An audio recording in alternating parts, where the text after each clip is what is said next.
Okay, good evening.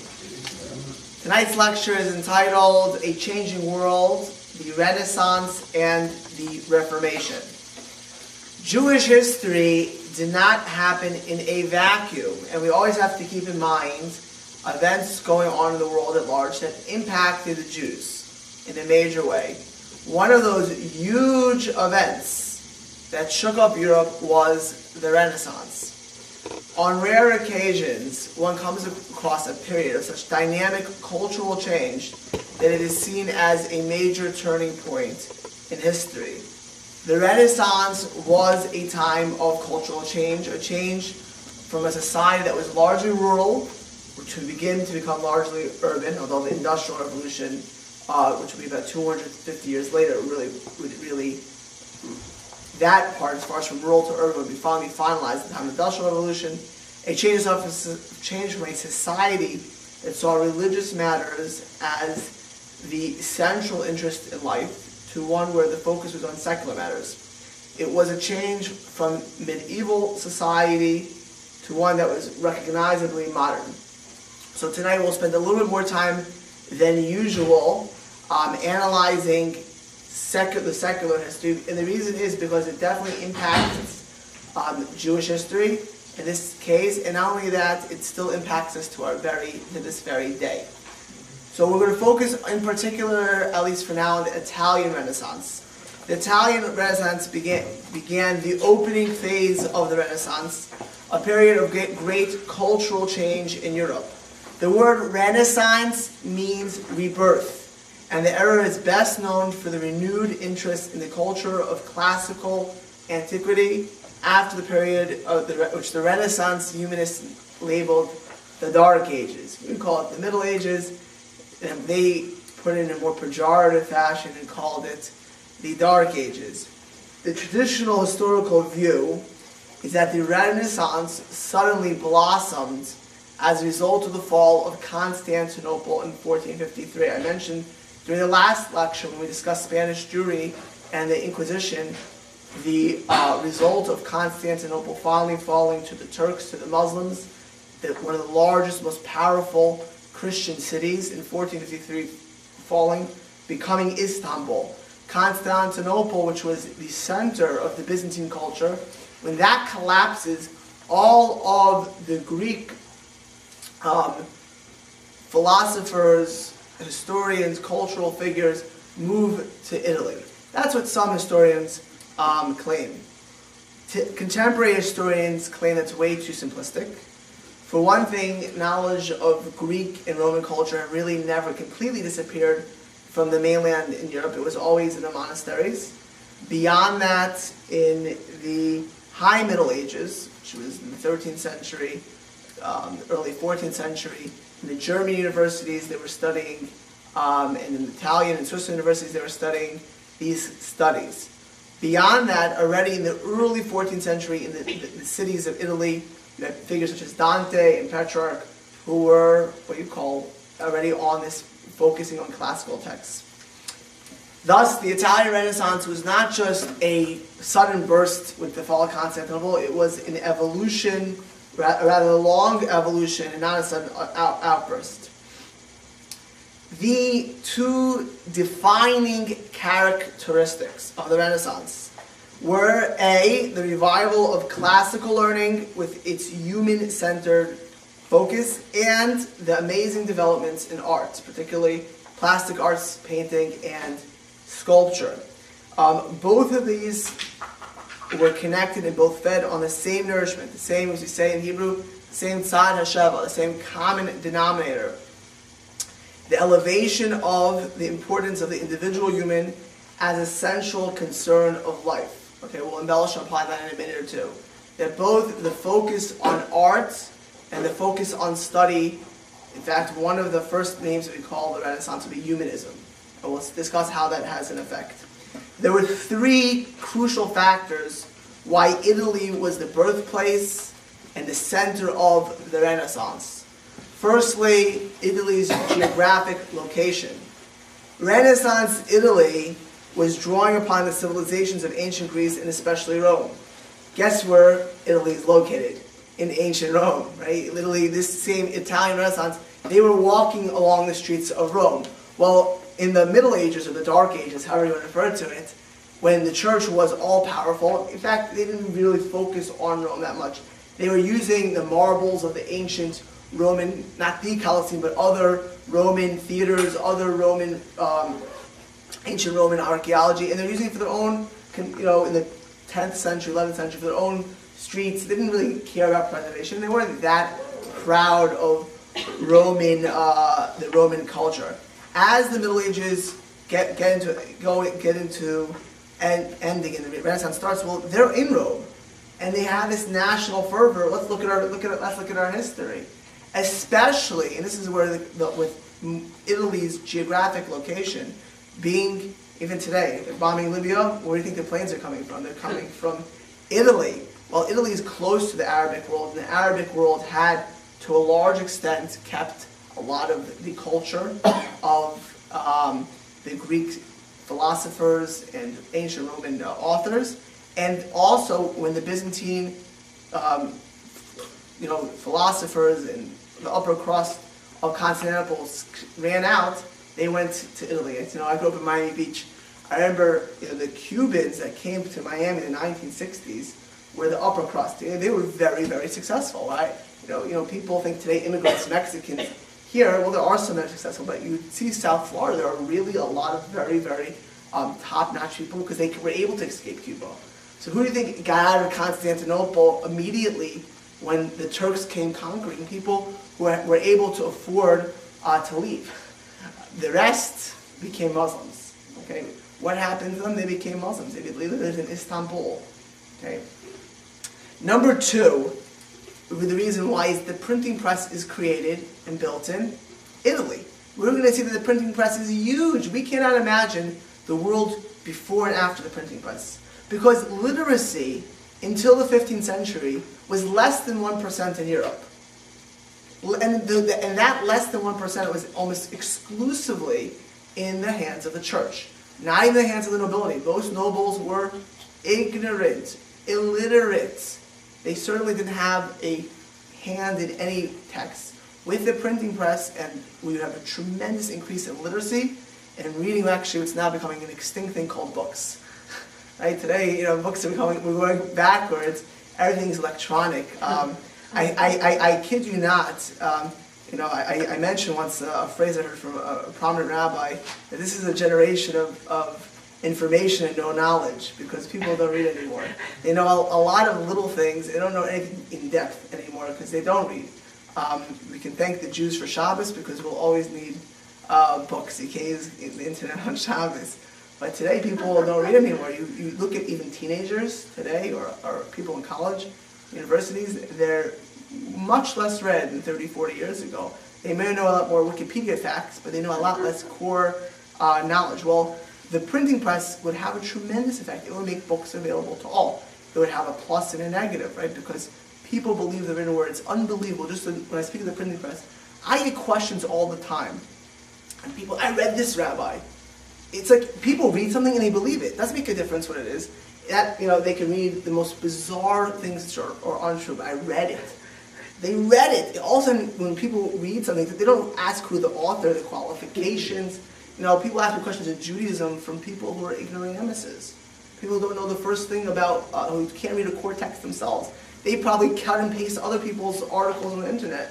And that's what they're reading. The people who I know don't know how to read Talmud, but they're people going to read what they say and they believe it. And in any topic it's like that, not only in Judaism. Right? If people tend to believe what they read. They take it at face value, they put it as a thought in their head, they read it somewhere, and it becomes makes much more of an impression than the spoken word. The written word is a very, very powerful tool, whether it's for propaganda, whether it's for pure knowledge and good, for the good and the bad. People tend to believe what's written. They give it more credence, more importance in their own eye. The printing press will have a large play. And Renaissance Italy, like the ancient Greeks, paradoxically, thrived in an urban culture, in a vibrant economy, the city-state. I mentioned there are only the few largest cities in Europe in the Middle Ages going into the Renaissance were not in England not in France, they were in Italy. Florence and Venice were the largest cities in Europe, let alone questionably in the world. These were cities of 100,000 people in the 16th century, 15th century is unheard of in Europe, when 90-something% was rural. So Italy had these large city-states, and that helped in two ways. Firstly, the smaller and more intimate environment of the city-state had a change of information, people getting together. It allowed for more fertile minds, a lot more cross-information, more of a pursuit of it as well. And number two, the Italian city-states were wealthy. Okay, and in order to have the ability to think deeply, to sponsor things of culture, you need money. Okay? This is not just unique to the 16th century. You look at today, people who are working 18 hours a day are not reading books.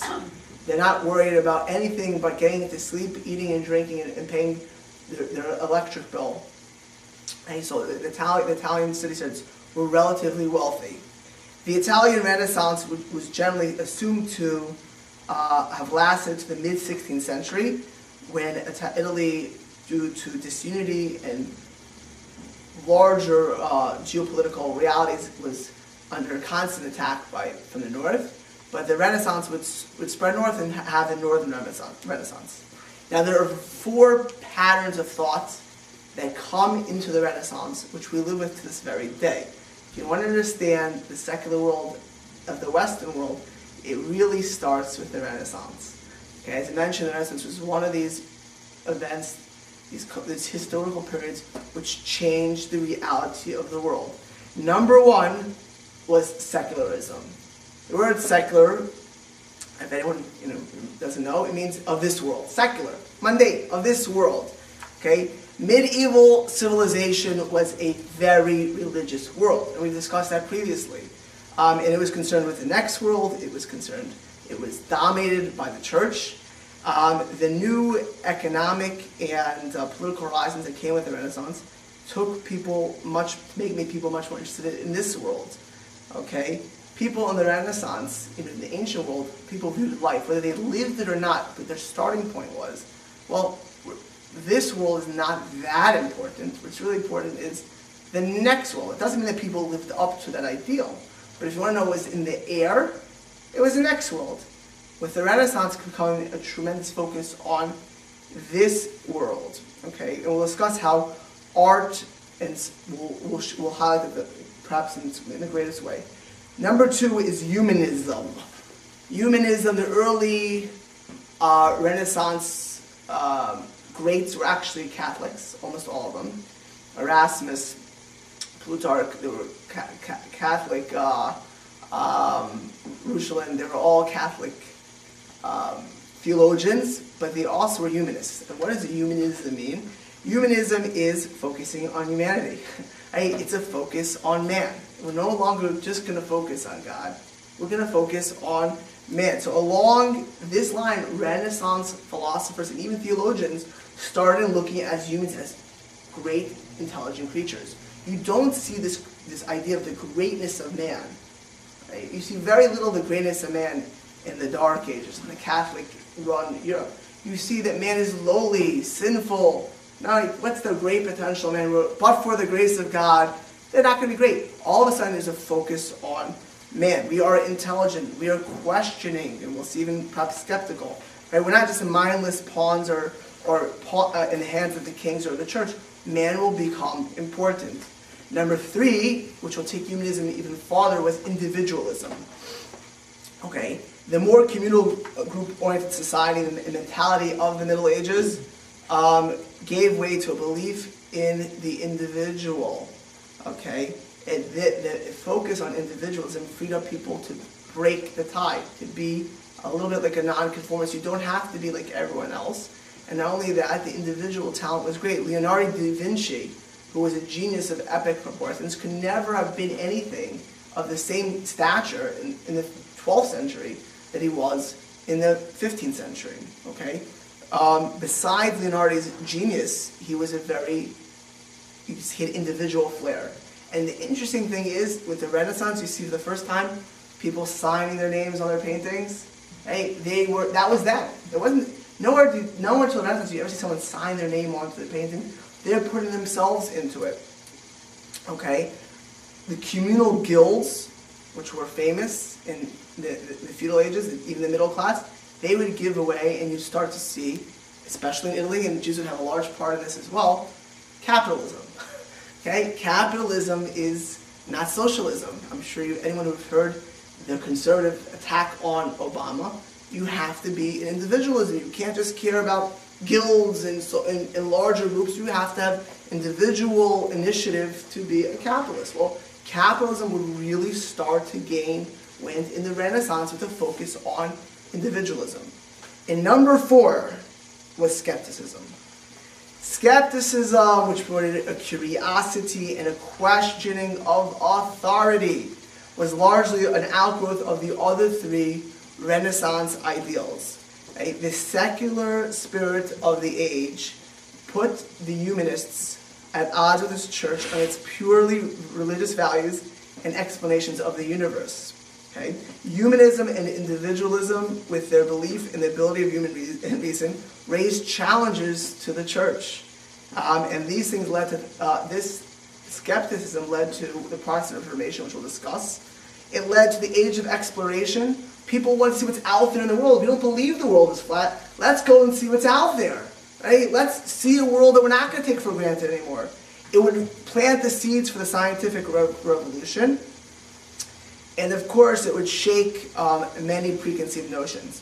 The literature and learning of the Renaissance. Okay, all of this changes in the Renaissance. Before this time, there was not what you called, if you would have looked at, we're not saying majority, between 99% of Europe.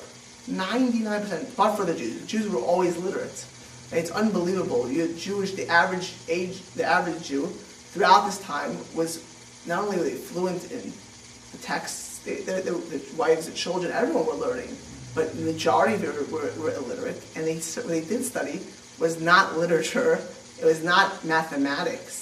Right? They listened to a few church lessons, and that was about it. There was very, very, very, very little literature that's out there from pre-Renaissance ages. Maybe Milton, right? Chaucer, a few people, but very little on the mainland.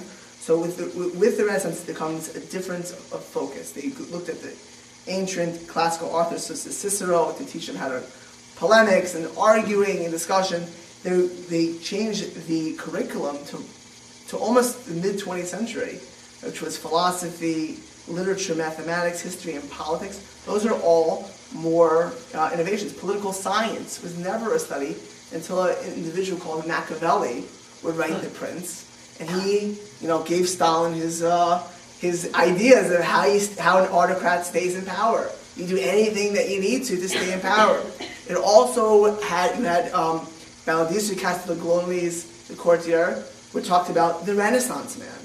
Until then, if you were a noble, you didn't care about being edified and refined. These books start talking about what a Renaissance man is. You didn't pick your teeth in public. And things that we think about today, you don't pick, other body parts, your ears and nose. You don't belch in public. You're a man of many knowledges. You're courteous. You're friendly. That's what a Renaissance man was. Art is perhaps the most famous. Most people, when they look at the Renaissance, who do they think of? Michelangelo, Raphael, right? All the great Leonardo da Vinci. Art. In the Middle Ages, art was plain. Art was dull. It wasn't a focus on man. You see very little figurines of man, and what you did look like a cartoon. Okay? There was not a focus on how man looks. If you look at Renaissance art, if you look at Renaissance sculptures, you'll see a tremendous focus on the details of everything, on backgrounds, on perspective, on proportion, which were not at all found in pre-Renaissance art. They say that Leonardo da Vinci's paintings were so detailed that the botanists could literally see differences in the flowers and the thistles and the trees. Chaim should try this out. See if you can pick it out from Leonardo's art. Everything they could see was so detailed of all of the details, whereas in the Middle Ages, very, very little of that. Science actually had little significant advancement. However, one great thing comes to Renaissance, and that is that Aristotle loses its place. Because if you would have looked from the church was pretty much embedded with Aristotle, and they read to Aristotle. And Aristotle's theories, when he came to skepticism, people questioned him for the first time in a significant way. Okay? This would be a big problem for the Catholic Church, because they had accepted a lot that is dogmatic of Aristotle and Plato's views, including, that the earth is the center of the universe, things like that. They literally had put it as part of church dogma. Well, the discrediting of Aristotle will not only have a great effect on secular Europe, but would have an effect on Judaism, because, as I mentioned, people like Maimonides had given a focus to Aristotle as well.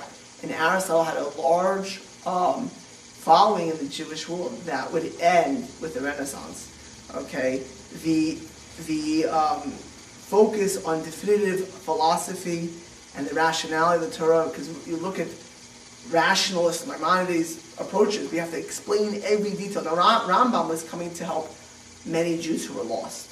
Rambam's intention was to help secular Jews, middle-aged secular Jews, who were questioning things based on the world around them. The beginning of this trend away from Aristotle was, you already see by the Akedah, Rabbi Yitzchak Arama, who was born in Spain in 1420, died in Naples, Italy in 1494. His work, Rabbi Yitzchak Arama's Akedas Yitzchak, the Binding of Yitzchak, is a philosophical commentary on the Torah. But he rejected completely Aristotle's notion that faith must conform to logic. It stressed the supremacy of Torah tradition, spiritual faith, and demotion over any system of logic. The Torah is the essence of Judaism, he taught, and the fundamentals of its faith are deeper and wider than those encompassed by any form of rigorous Aristotelian reasoning, which means as follows. Of course, we don't believe in God, based on emotion. Every Jew, we believe in God because it's rational and logical. There's a big difference in saying, I know God created the world and the Torah, we understand that basic, trying to explain every commandment. I have to understand every detail. Whatever I understand, I question. Right? If you were to look at the Aristotelian world, everything, they were trying to rationalize everything and anything. Right? Why don't we eat chametz and Pesach? There must be a rational reason. Why don't we do this? There must be a rational reason. As opposed to saying, okay, we all believe in God. God obviously gave us the Torah. So even if I can't explain it 100%, I'm going to do it with all my heart. Can you imagine husbands or spouses both before? Well, my spouse, I understand what they're going to say, then I'll help them out and I'll do what they want. But if I can't truly fathom it, I'm not going to do it with my whole heart. There's something lacking in that. And that Keda says, what are people going ahead and trying to rationalize everything? Once you know there's God, and once you know that we're the chosen people, what do you have to explain every detail? Of course you want to understand every detail. No one wants to be ignorant, but it's not. The point is even if we can't fathom its depth, even if it's something that God gives us because He wants it for whatever reason which we don't understand, we know there's God. No one's saying not to understand how God created the world and why God chose the Jewish people. But to understand everything, the Maharal MiPrague, the great 16th century Maharal MiPrague, who lived from 1526 to 1609, he was a good friend of Copernicus. So in all of his works, and especially his great philosophical treatises, Eber HaGola and Gvuras Hashem, he blends logic, unlimited faith in the spirituality and the divinity of the Talmud, and Kabbalistic mysticism into a tapestry of Jewish philosophical thought and direction, and bashes and utterly ends the focus on Aristotle. Okay, from the 16th century onwards, Aristotle is a non sequitur as far as Judaism is concerned. You don't find anyone in the mainstream. You can always bring proofs from some, person on the sidelines. But the mainstream Judaism, there's no focus on Aristotle. The Gentile world largely rejects it. Immanuel Kant in the 19th century would completely end the focus on Aristotle. What were the Jews like in Italy during the Renaissance? Classical Italian Jewry was actually, it's not Sephardic and it's not Ashkenazi. Italian Jews, actually the first community came from the time of destruction of the temple. And there has been a continual community in Italy, their own Nusach HaTfilah. Right? So you have the ancient Italian Jewish community. Then you had Ashkenazim come in the 15th century as Germany became more and more unfriendly. And later in the 17th century, after the Chalmoniki pogroms, even more Ashkenazi Jews would come. And the third group would be Sephardic Jews, who came in waves after the Spanish Inquisition. Don Isaac Abarbanel, right, we discussed in the last lecture, the treasurer of King Ferdinand and Isabella, the head of Spanish Jewry. When he leaves Spain and during the Inquisition, he goes to Naples and gets a position in the court of Naples. Okay, Jews would come in thousands to other cities in Italy. In some places to be more accepted than others. Eventually, and we'll discuss why a little bit later, they will be put into what's called a ghetto. Because remember one thing, Italy, even though it was the home of the Renaissance, there was a Kulturkampf. There was a battle of cultures there. You also had a heavy church influence there. Even with all of the Renaissance flair and flavor, you had the church. And the church pushed Jews in the middle of the 16th century into ghettos. Okay, this is going to be largely a product of the Counter-Reformation, which we discussed. So in 1555, the Pope, with a bull, put Jews in the ghetto in Venice. Okay, of course, the Merchant of Venice. Anyone who read Shakespeare, you can see that there. Until that point, Jews were not viewed as a community. They were viewed as Jews, individual Jews, but not as a community. Then they put all of the Jews could only live in a ghetto. Now, certainly, being put in a ghetto, we shouldn't think like a ghetto. People hear ghetto usually think of Warsaw 1940. Okay, that's what people think of ghetto. The ghetto in Italy was not Warsaw 1940. It was certainly at a disadvantage. They were put into overcrowding because you can only buy in a certain area. And when you can only buy in a certain area, so what happens? High prices. It's only a limited area within the city where you can live. And there was a nightly curfew. You couldn't just go out at night, leave the ghetto. But nevertheless, Jewish scholarship and culture flourished in the ghetto. Certainly, Kabbalah was very, very big in Italy. But even in the secular field, Italian Jews were very, very cultured. Okay, if you look at what the ladies learned, what the men learned, they had a tremendous influence by the world of Italy, and that would affect the Jews of the Renaissance. Part of the new education of the Renaissance was a renewed interest in Judaism by Gentiles. Right? If they're looking at classical Roman texts, classical Greek texts, we're also looking at classical Jewish texts. Particularly some of the Christian theologians would go ahead and start looking at the Bible. Kabbalah, today people think of Madonna or some other losers like Lohan, I don't know, but her, every perverse individual wants to justify their lives, gets into Kabbalah. It's an abusive Kabbalah today. Now, I'm going to have a separate lecture on Kabbalah and Shabtai Tzvi. I'll be in 2 lectures from now. But in those days, who focused on the Kabbalah? Theologians. Okay, the greatest Christian theologians many of them were Kabbalists. Rabbi Ovadia Sforno is one of the great commentators on the Bible. It's in almost every Chumash you'll find. Any Nikras could also find Ovadia Sforno.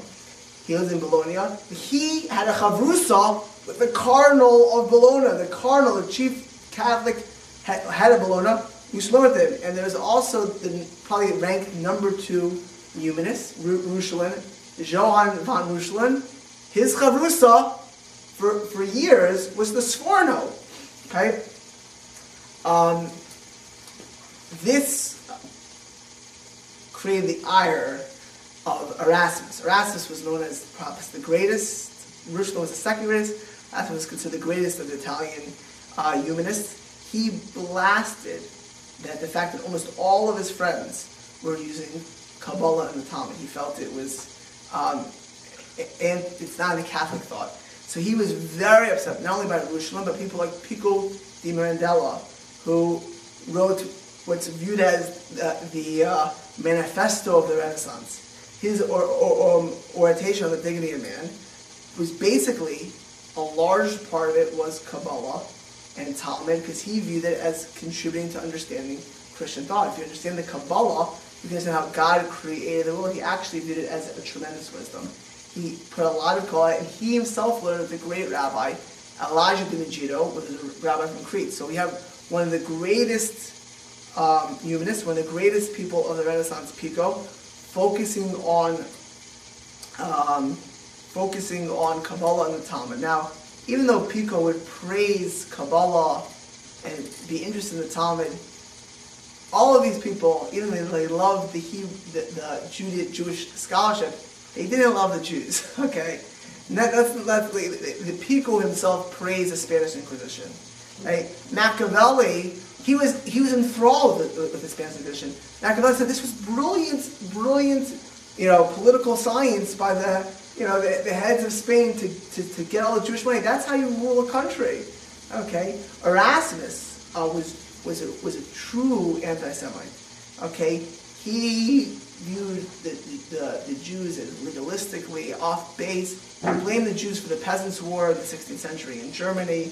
Right? He was a critic of almost anything you can think about Judaism. Whereas his contemporary and probably number two humanist, Rushlin, defended not only Jewish scholarship and advocated it, but defended the Jews as well. But even Rushlin, who had a charusa with the Sforno, who was a great defender of the Jews, one of the people he defended the Jews against, and I've said this many times, the greatest danger from Jews in the exile of other Jews. Okay? This is a fact. We discuss this in Spain. To this day, you go to any college campus in the country, look who the most Jews for Palestine are. Most people for Palestine are Jews. Okay? I mean, Tammy Benjamin always told me a couple of years ago in Santa Cruz, they had Palestine Apartheid Day, and 7 of the 9 speakers were Jews. Right? You go to Berkeley, you go to Stanford, see the people who are on top. I can tell you at the University of Pennsylvania, the people who are running these pro-Palestine groups, the people who denigrate Judaism today, the greatest denigrators are Jews. Well, there's a guy named Johannes Pfefferkorn, who lived in the 16th century, who was an apostate Jew, who basically had a crusade throughout Europe, through Central Europe, holding the Roman Empire and Italy to get all the Talmuds burned, accusing the Talmud of sorcery and witchcraft and, coming after Judaism. And the person most responsible for taking on Pfefferkorn was Rushlin. And Rushlin himself, the other thing today was you have Chomsky and Finkelstein. So, Rushlin himself, Norman Finkelstein. Rushlin himself was the defender of the Jews. But even Rushlin, he still advocated for conversion for the Jews.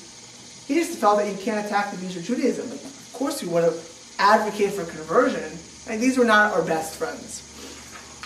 The Renaissance in Italy would also put this skepticism, humanism, individualism into some of the sages of Italy. And you'd have really bizarre individuals come to the fray in Italian Jewry, which were partially responsible that you never, in the 18th or 19th century, you don't have great Italian sages anymore.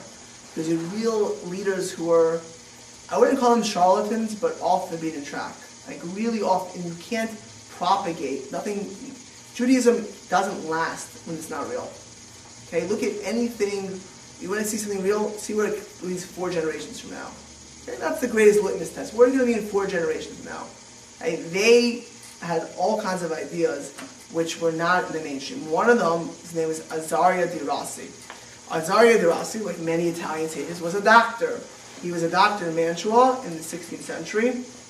He was descended from a Jewish family that came at the time of the Roman defeat of the temple. So he was in Italy for 1,600 years, his family. His family was called Azaria min Ha'adumim, from the red, right? Esav, red. So his family had been in Rome for generations. He put a lot of the skepticism, this Renaissance fervor into his works.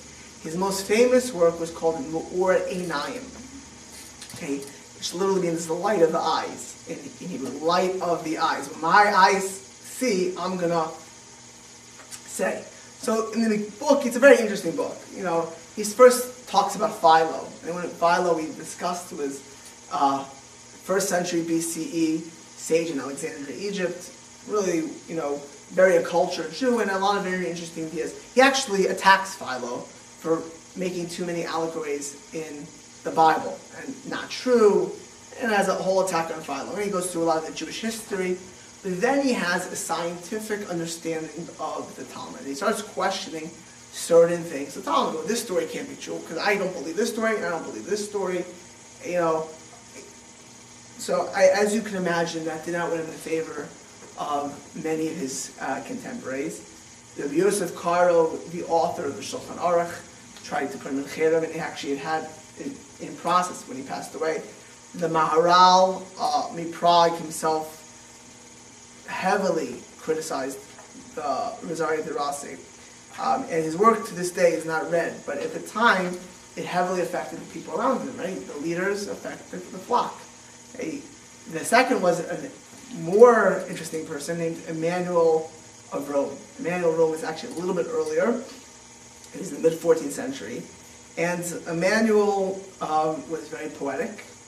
In fact, there are Italian sonnets talking about Emmanuel, this Jewish guy from Rome.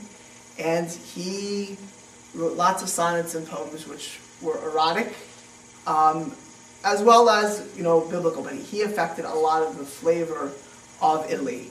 Concomitantly in Italy, there were some other great sages who were what we call mainstream sages, the Maharal Padua, the Mari Mintz, and the Yochanan Chomas. They would be the leaders going forward. Okay.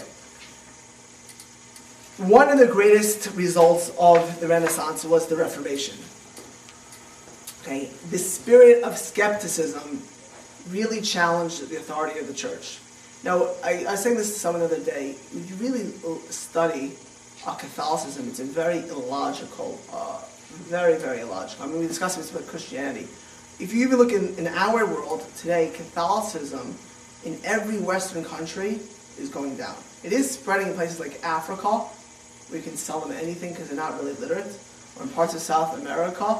But if you look at the numbers of Catholicism, and certainly lapsed Catholics, I mean, when I was in an Ivy League school, the Catholics didn't know how to speak. All of their ideas were very, very shaky, and their education was also, don't ask, right? Don't ask too much, right? We don't ask questions. If you ask a question, you're questionable, right? It's the opposite of Judaism. We want questions, right? We want real answers, though, also. The Protestant Reformation would really pave a completely new patterns of thought in social, political, economic, and scientific matters. Okay? What brought it about? It wasn't only the Renaissance. Simply put, by the 16th century, the church in Rome was very, very corrupt. Okay? The church was rich, it was powerful, it was unquestioned for generations. And to quote the famous English historian, politician, writer, Lord Action, power tends to corrupt. Absolute power corrupts absolutely. And the church by the 15th century, 16th century, was absolutely corrupt. Okay? Rolling in wealth. The church built edifices, fielded its own armies, and sunk deeper and deeper really into immorality, materialism, and decadence. If you would just believe, you can't believe this, that 1492, the same year as the Inquisition, the Pope of the Catholic world, who bought his way in there, was Alexander VI. Okay? Alexander VI was not only not celibate, which several of the popes were not before him, he was the ultimate Renaissance lover.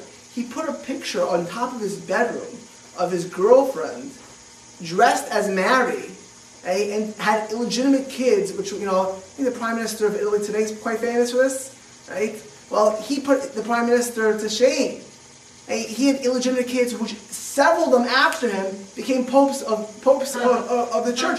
So here you have a church which says celibacy, and the popes are not only adulterers, but their children are becoming popes like that, and they're buying their way in there. Okay, one of the famous books of the Renaissance, of the early Renaissance, was Giovanni Boccaccio's Decameron. He has a part of that where he talks about a Catholic bringing his Jewish friend Abraham. He's convinced if he brings Abraham to Rome, this Abraham the Jew will convert. And he talks about schlepping Abraham to Rome. And he gets to Rome and he's just revolted.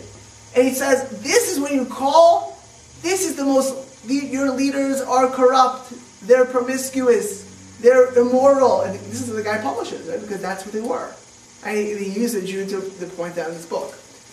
The other major problem for the church was, we just mentioned earlier tonight, that's the printing press.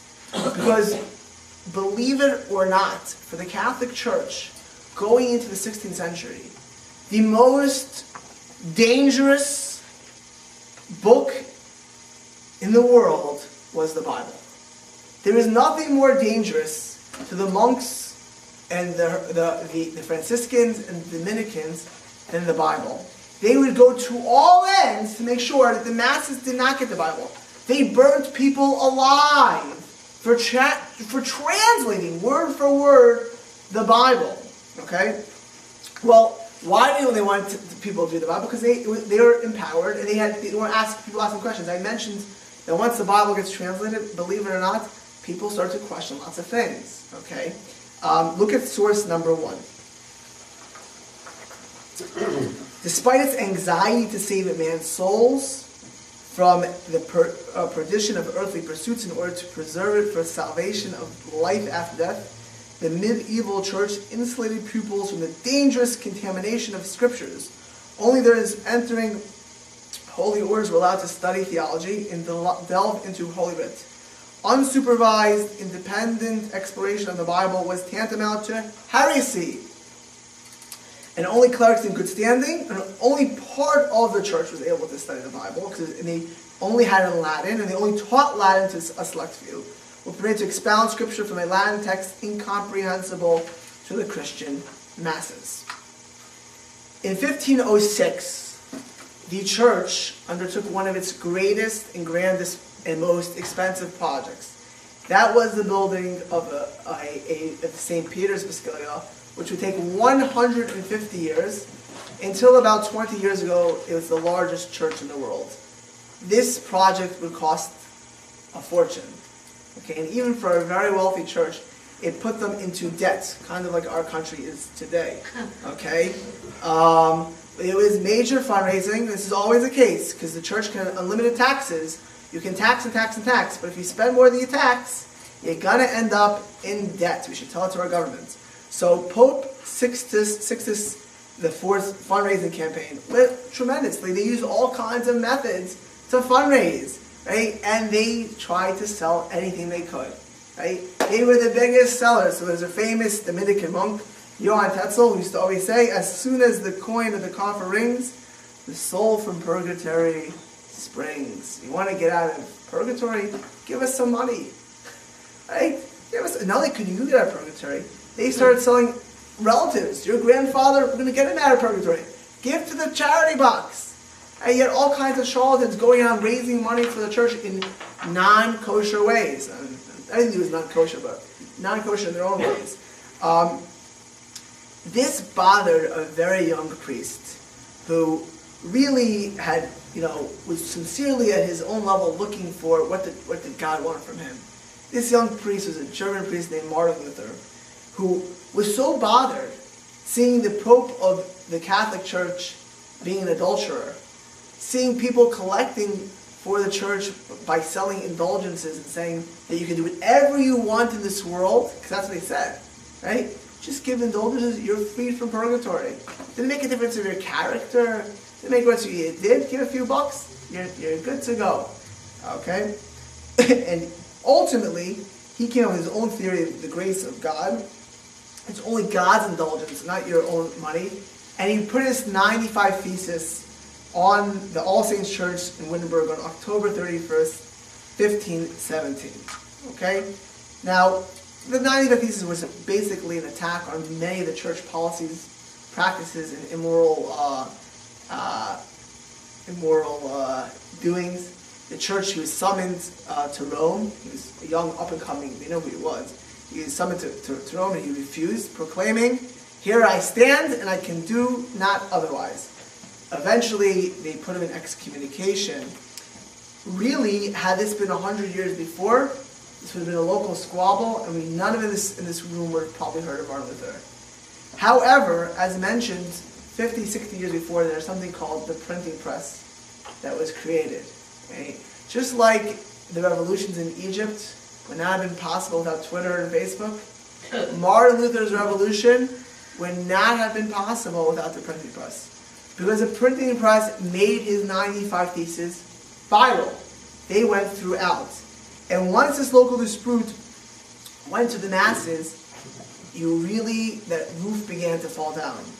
Because Martin Luther's new religion was called Protestantism. Why Protestantism?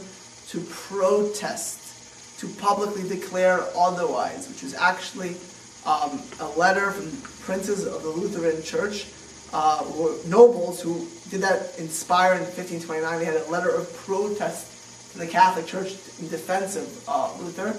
It became very popular. And remember this, if you're nobles and the church is the biggest landowner in Europe, and you owe money to the church, well, within a few years, almost all of Northern Europe would become Protestant. It was great. Besides the corruption of the church, it was a great profit maker.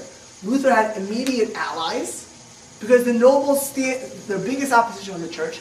They took over all the church lands in the process. There were other factors in play, right? Because the church, all of those lands in northern Germany, Scandinavia, who do you think got them? The church owned land all over the place. It went straight to the nobles. Okay, and they backed Luther. This would set the ground for one of the most bloody wars until World War I.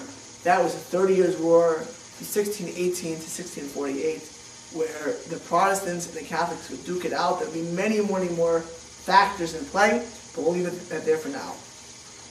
But what it did to the 30 Years' War is it solidified the Protestant Reformation as a permanent fixture in Europe. Right? It ended in a stalemate. Okay, the Protestants would control most of Northern Europe. The Catholics would have most of the South, as a general rule. Okay, Luther and the Jews. At first, there's almost Martin Luther number 1 and Martin Luther number 2. There's the first part of Martin Luther's life and the second part of Martin Luther's life. Martin Luther at first criticized the church's treatment of the Jews. He criticized the church in general, and he felt that if the church would just be friendly to the Jews, they would realize the errors of their way. If the church would just give them the red carpet, they would come in droves to convert. And already in 1514, he spells this out in a letter to a Reverend Spalatin. That's 3 years before his 95 Theses. He says, just we'll be nice to them. In 1519, Luther comes against the Justinian Code. Right? He wrote, absurd theologians defend hatred for the Jews. What Jew would consent to enter our ranks when he sees the cruelty and enmity we wreak on them, that in our behavior towards them we less resemble Christians than beasts? Right? If we're nice to the Jews, they'll love us. Well, it happens to be at some level he's right. Right? More Jews have converted to Christianity in our generation simply through intermarriage and apathy because they're able to assimilate today. Hey, you put a gun to someone's head, they pull back, but everyone's very sweet and nice. There's a pull for it. Now, in those days, the Jews were a lot more knowledgeable than the secular Jews today, so it didn't happen. But in the beginning, Luther really did believe this. Look at source number 2. This is a 1523 essay that Jesus Christ was born a Jew.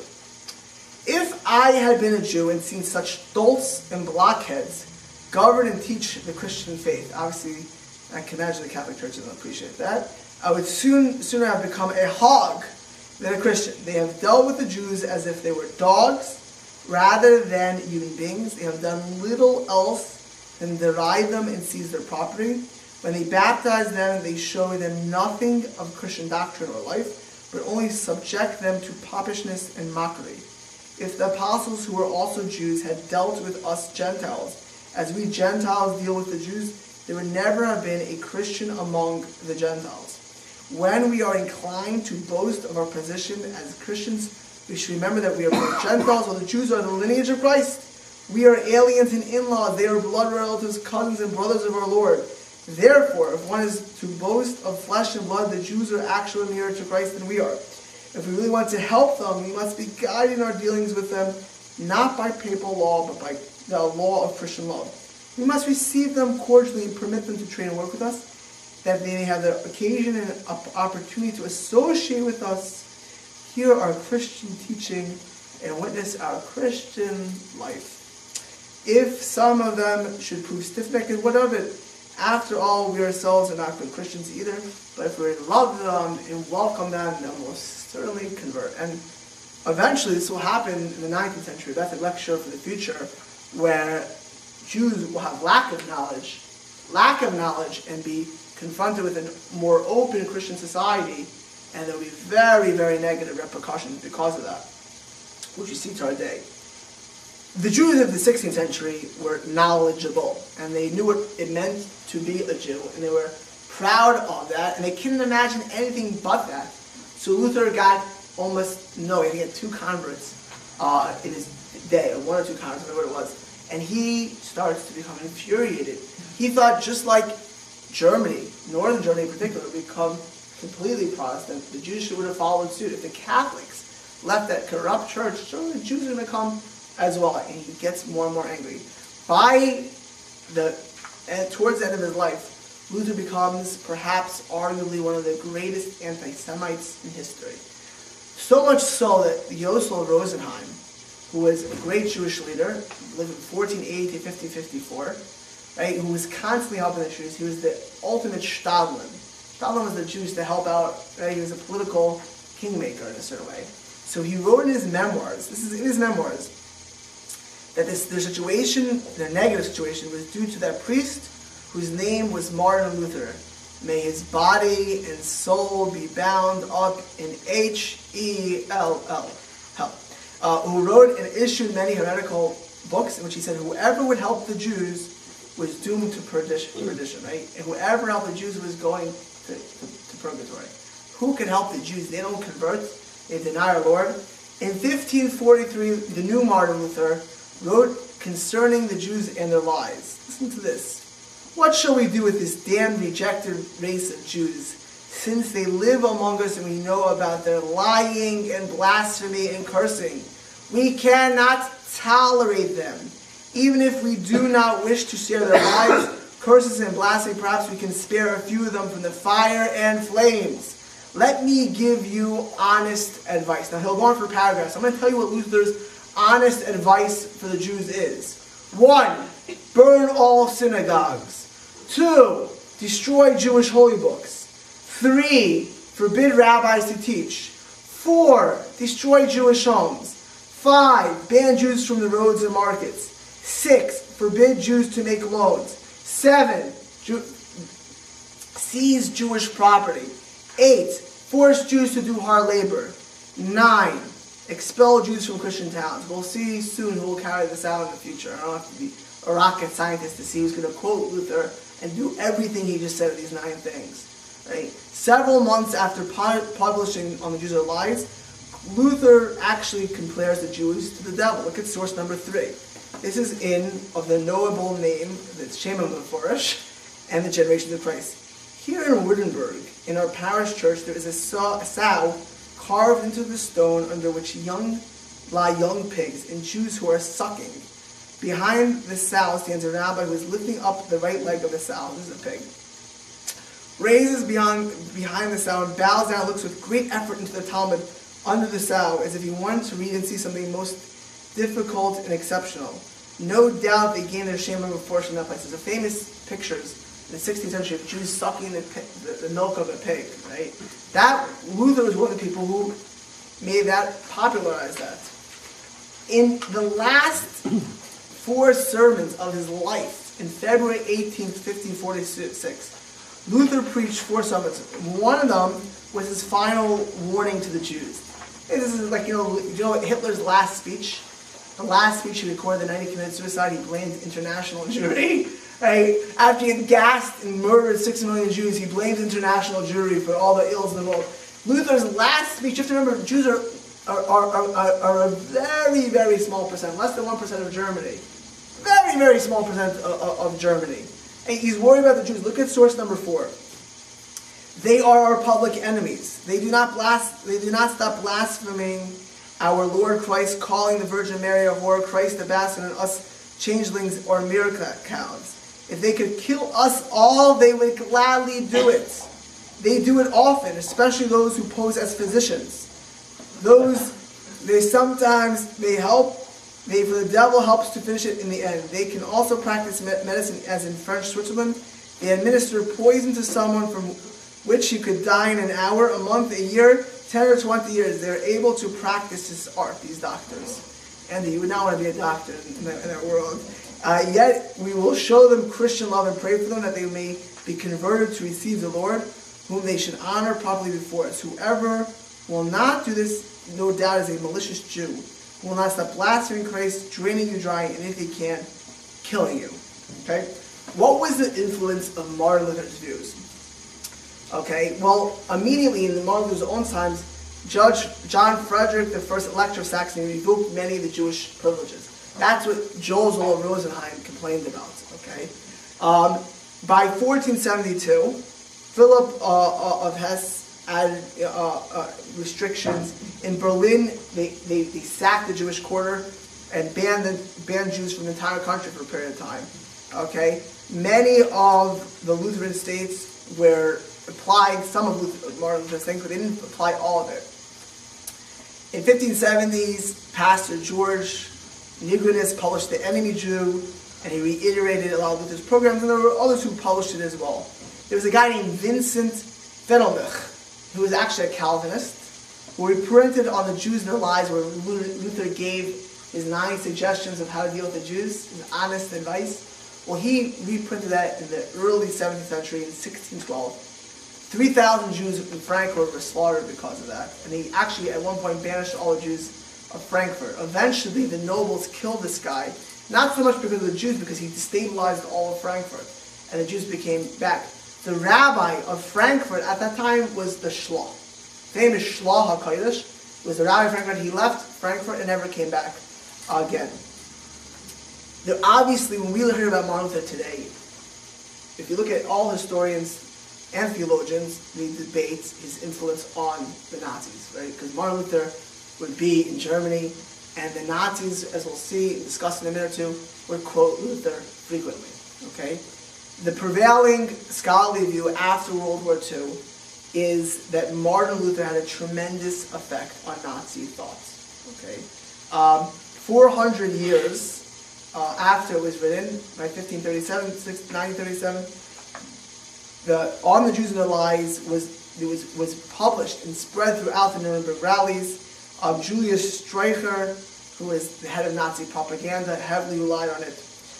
According to Daniel Goldinghand, Bishop Martin Sass, who was one of the leading Lutheran churchmen, put it out in the Kristallnacht, and he said that we're only following Luther's blueprints. Okay, Sass applauded the burning of the synagogues in the coincidence of the day, writing in the introduction, on November 10th, 1938, on Luther's birthday, the synagogues are burning in Germany. The German people, he urged, ought to hear the words of the greatest anti-Semite of his time, the warner of his people against the Jews. Hitler speaks about Luther. In fact, the Lutheran churches throughout the 1940s would quote Luther. Yeah. Remember, Germany, even to this day, is about 60-65% Lutheran. Bavaria is mostly Catholic, but Berlin, all those areas are almost dominated by Lutherans. Luther was quoted throughout. Look at source number 5. This is Hitler's education minister. Now, guess who's meant to be the education minister in Germany in the 1930s? What do you think the curriculum was? This guy basically decided, it wasn't like he had to discuss with Congress what you're going to put in the school system. Any of the public school system, the teachers didn't have a say. The education minister decided what everyone's going to read and the core curriculum. This is Hitler's education minister, Bernhard Rust. Since Martin Luther closed his eyes, no such son of our people has appeared again.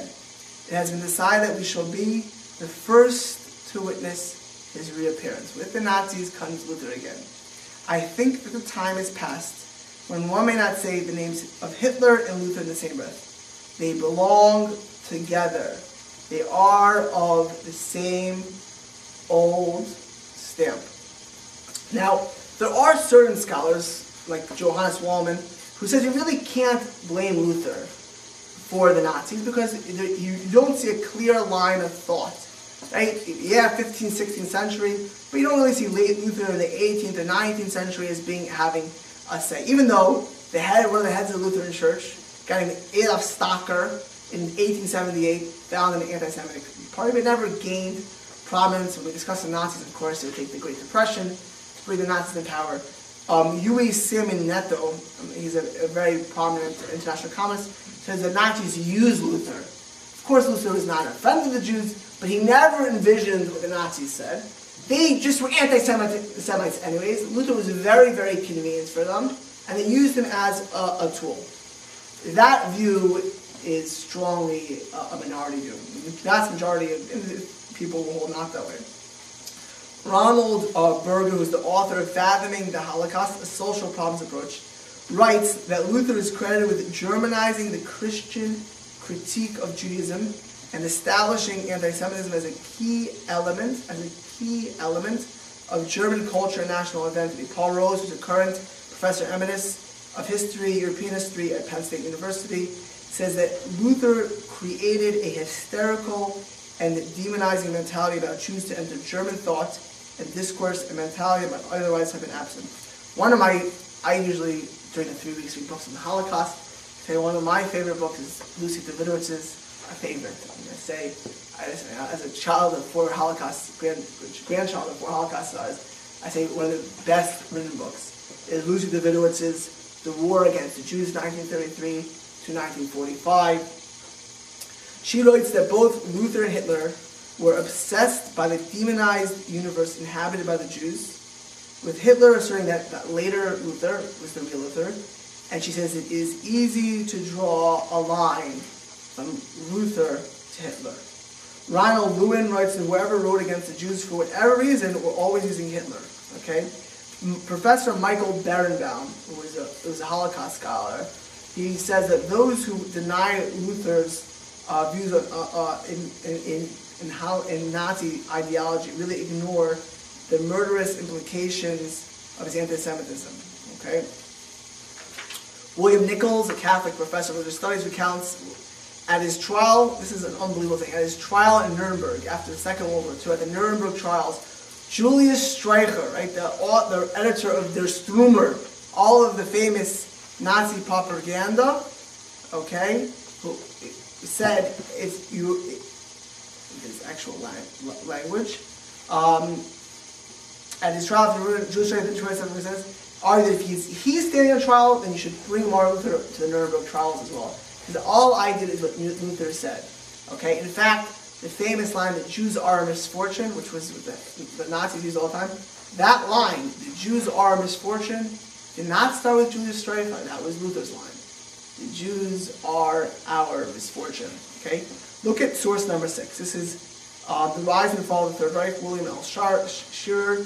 It is difficult to understand the behavior of most German Protestants in the first Nazi years, unless one is aware of two things: their history and the influence of Martin Luther. The great founder of Protestantism was both a passionate anti-Semite and a ferocious believer in absolute obedience to political authority. He wanted Germany to rid of the Jews. Luther's advice was literally followed 4 centuries later by Hitler, Göring, and Himmler. Okay? Martin Brecht, who is a historian professor emeritus at the University of Münster in Westphalia, Germany, who wrote, it's considered one of the classic, most important biography of Luther. So he ends his chapter on an evaluation of Luther's relationship with the Jews. And this is, look at source number 7. Luther, however, was not involved with later racial anti-Semitism. There is a world of difference between his belief and salvation in racial ideology. Nevertheless, his misguided agitation had the evil result that Luther faithfully became one of the church fathers of anti-Semitism and thus provided material for the modern hatred of Jews, cloaking it with the authority of a reformer. Now, since the 1980s, it should have been the 1910s, it would have been a different world. Okay, a lot of people's relatives would still be alive. Since the 1980s, the Lutheran churches have distanced themselves from Martin Luther. Okay? In 1982, the Lutheran World Federation issued a consultation saying that we Christians, this is the first distancing from Martin Luther from the Lutheran churches, 1982. That we Christians must purge ourselves of any hatred of the Jews and any sort of teaching of contempt from Judaism. Okay? The Evangelical Lutheran Church in America wrote in the early 80s, over the years Luther's anti-Jewish writings have continued to be reproduced in pamphlets and other works by neo-Nazis and anti-Semitic groups such as the Ku Klux Klan, KKK. Look at source number 8. This is Lutheran Quarterly by Johannes Wallman. The assertion that Luther's expressions of anti-Jewish sentiment have been a major and persistent influence in the centuries after the Reformation, and there exists a continuity between Protestant anti-Judaism and modern racially oriented anti-Semitism is a present widespread in literature since the Second World War. It has understandably become the prevailing opinion. Source number 9, the Church Council of Evangelical Lutheran Church in America, 1994. We Lutherans, we who bear his name and heritage, must acknowledge with pain the anti-Judaic diatribes contained in Luther's later writings. We reject this violent invective as did many of his companions in the 16th century.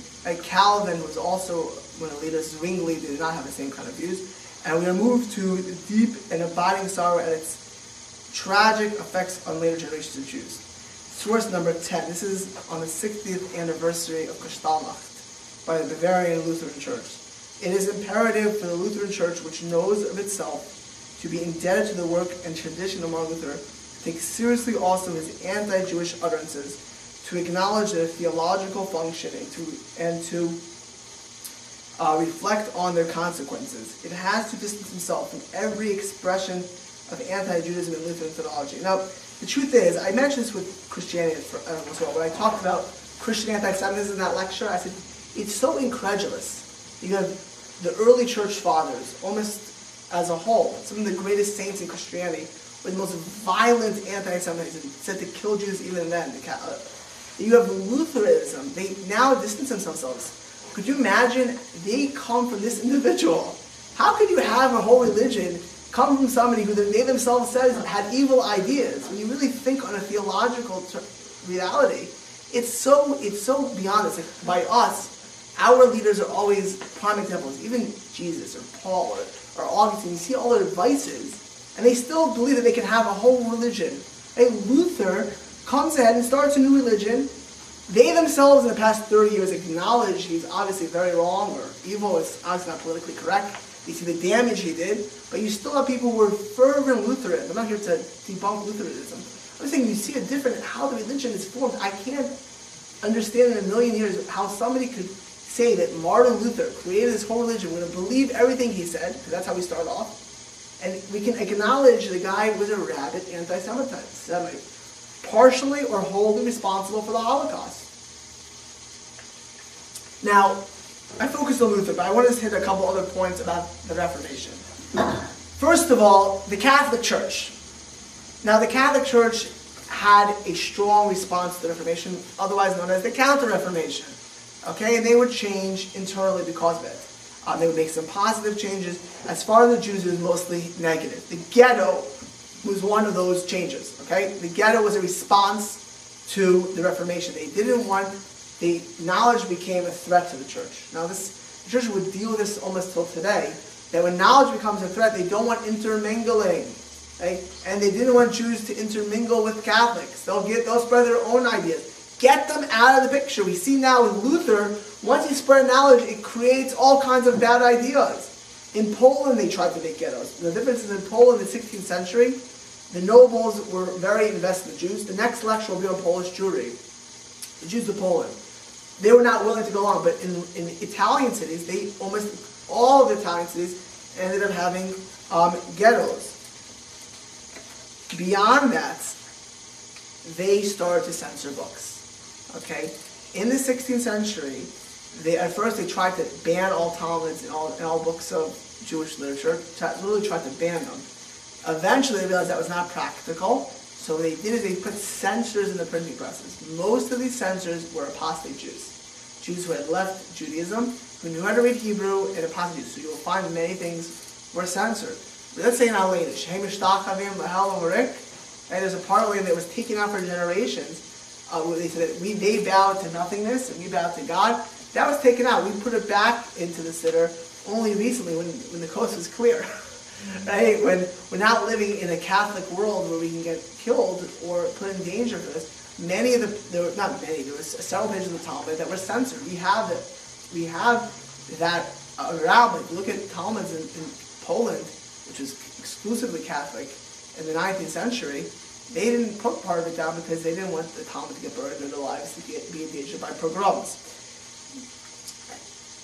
In the long run, besides Martin Luther, there were many positives, unanticipated consequences, positive consequences of the Reformation. There was a shift in popular attitudes that the friars, the Dominicans, the Franciscans, the Dark Ages, gloomy, dark, right? They had portrayed the Jews as demonic, sons of devils, right? Abusers of the host. Nothing to do. The Puritans, first let's say the Protestants, they start reading the Bible, right? Because the Catholic Church, the most dangerous book was the Bible. Protestantism, from the beginning, what do they start doing? They start reading the Bible, right? This would become very, very prevalent in Calvinist Protestant countries. Like in eventually England, the Puritans were mostly Calvinists, as most of the Anglicans. Like in other parts, they would start reading the Bible. They have Bible sessions, weekly Bible readings, right? You think the evangelicals, they read the Bible, right? That comes way back. They read the Bible back then also, and they started reading the Bible. But guess what happens when you read the Bible? When you read the Bible, you hear about the Hebrews. You hear about all of these people that they never heard about.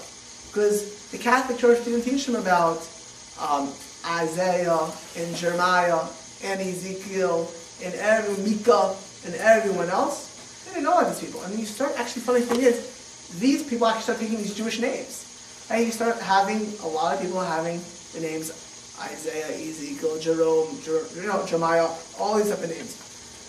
They became familiar with Jewish commentators on the Bible, like the Ibn Ezra and David King. Again, many of them didn't at first view the Jews as the continuation of the Hebrews, but they started having a more positive view on Jewish scriptures.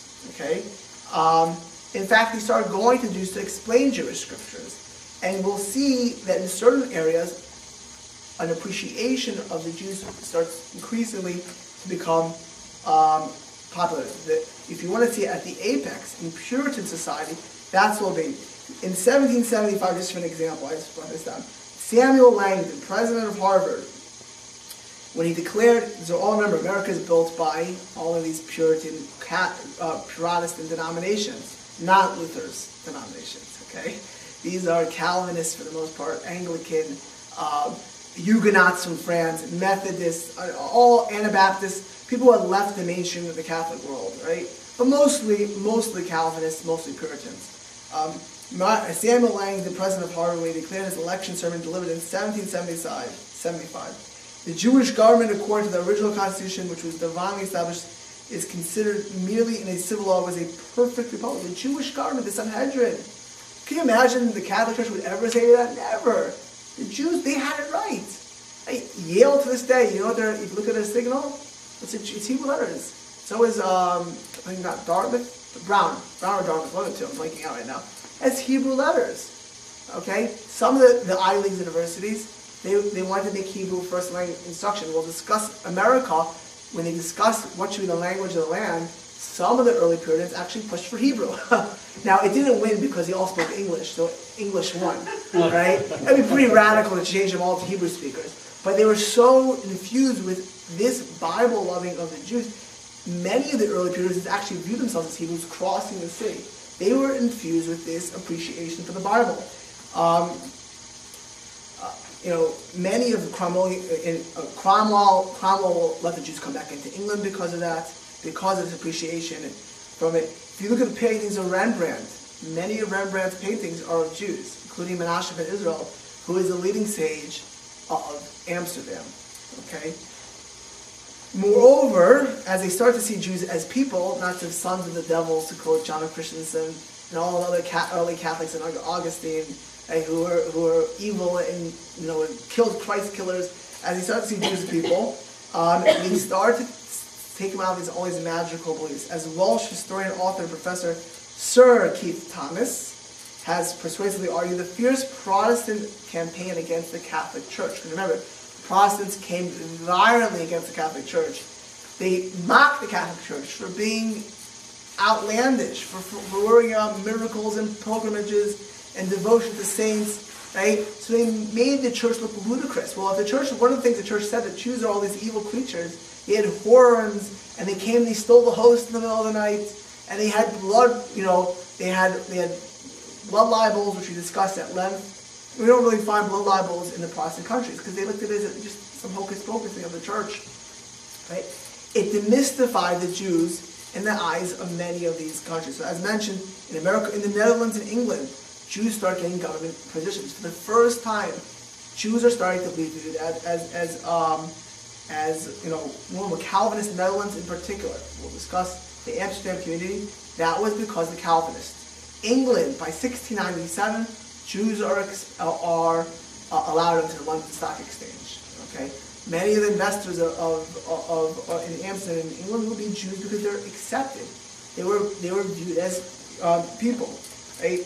Beyond that, the Reformation had another startling effect, and perhaps this was the main thing, that the Christian world would no longer behold. The Pope of all people wanted an all-encompassing Christian world. One viewpoint, one ideology.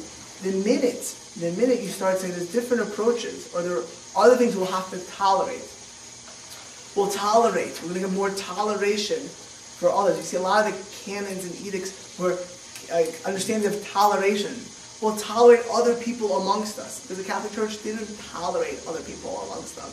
Once you're tolerating this kind of Protestant, because the Protestants didn't have one opinion, once you start putting the Bible in the hands of millions, Catholicism to this day, there's about 1.2 billion Catholics in the world, they all in theory hold the same thing. There's no differences amongst them. Now, majority of them today, especially in the Western world, don't follow a thing of Catholicism, right? But if you don't know what Catholicism is, it's what the Pope says. That's what Catholicism is. Now, do you want to know, do you all follow Catholicism? No, you don't. But Protestantism, the minute you put the Bible in the hands of it, you have all kinds. You have so many sects and splinter groups in different churches. There are more churches than people in some places. Okay? And they all have different names. So once you tolerate this church and this church, well, guess what else you're going to tolerate? You may tolerate the Jews as well.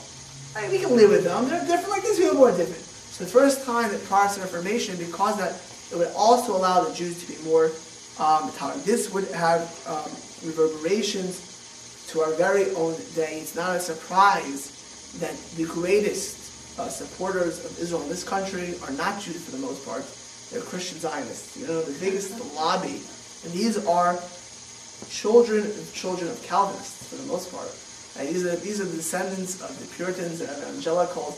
I'm not saying they have only good intentions. Some do, some don't. But this would be unfathomable. If somebody asked me this Shabbos, I should just mention it as we enter. I had a Jew who's eat by my lunch, very, very secular guy, Stanford guy, very bright guy, high-tech guy, not observant, and because he's very liberal, he had a little bit of a liberal view on Israel as well. So we're talking about Israel. I brought up Christian Zionists, and he said things like this. He said, "Are you bothered that there are people who support Israel, mostly only because they view it as a mandate from the Bible? Doesn't that bother you that that's the reason they support Israel? Wouldn't you like that they would support Israel because of its own merit? They support Israel." So I said, my dear friend, 1/3 of the United Nations hates us and hates Israel based on their theology. 1/3 of these Muslim countries hates our guts, and they'll never change that because of theology. If you have a few million Christians in the United States that love us or love Israel because of theology, I'll take it. And that's what the Protestant Reformation, the good parts. The next lecture, it's going to be after Passover, so I'm going to do the Waltz of Pesach Monday nights. The next lecture after Passover, the Jews of Poland. Thank you.